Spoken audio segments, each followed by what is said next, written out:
La France, avant la Révolution, était une terre imprégnée de foi. Le christianisme était plus qu'une religion, c'était le fondement de la société, l'air même que respirèrent les Français. Pendant des siècles, l'Église avait été intimement liée à la monarchie. La France était surnommée la fille aînée de l'Église, depuis que le roi franc Clovis Ier avait embrassé la foi chrétienne au début du VIe siècle.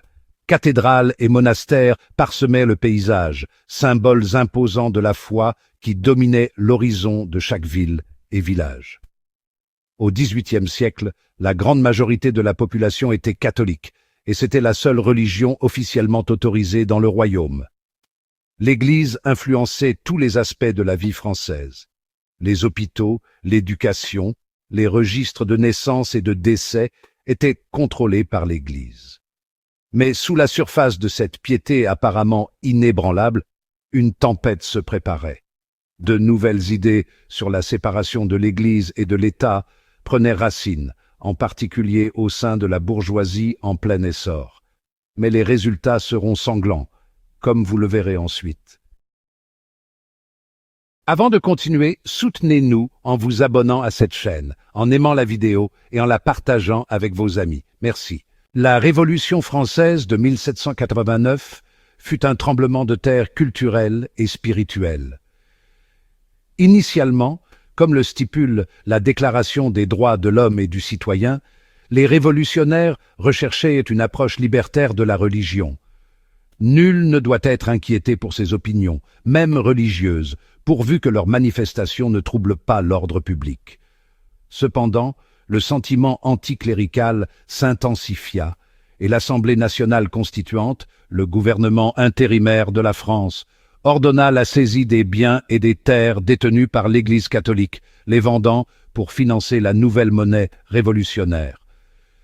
Plus tard, l'Assemblée vota la Constitution civile du clergé, une loi qui subordonnait l'Église catholique en France au gouvernement séculier.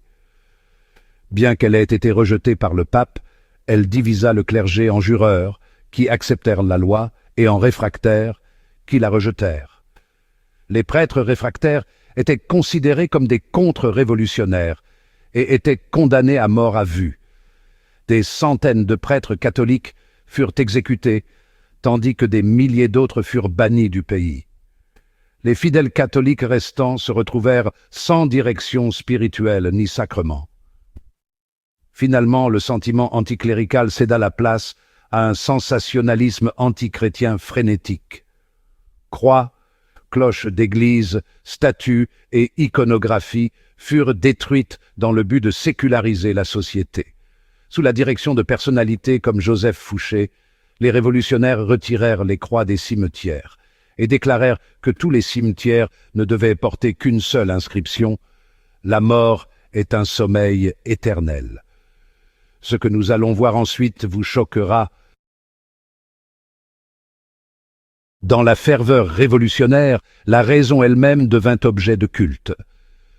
Promu par Antoine-François Montmoreau, le culte de la raison était un amalgame de diverses idées, basées sur la philosophie matérialiste. En pratique, ce n'était guère plus qu'un moyen pour l'État de promouvoir l'anticléricalisme et la confiscation des biens. Le culte de la raison avait même ses propres lieux de culte. Les églises de France furent converties en temples de la raison, où les autels chrétiens furent démantelés et remplacés par des autels à la liberté. Des cérémonies étaient organisées pour célébrer la nouvelle religion. La plus grande cérémonie eut lieu à Notre-Dame de Paris. L'inscription « à la philosophie » fut gravée au-dessus des portes de la cathédrale, et des jeunes filles vêtues de blanc dansèrent autour d'une déesse de la raison costumée, incarnée par l'épouse de Montmoreau.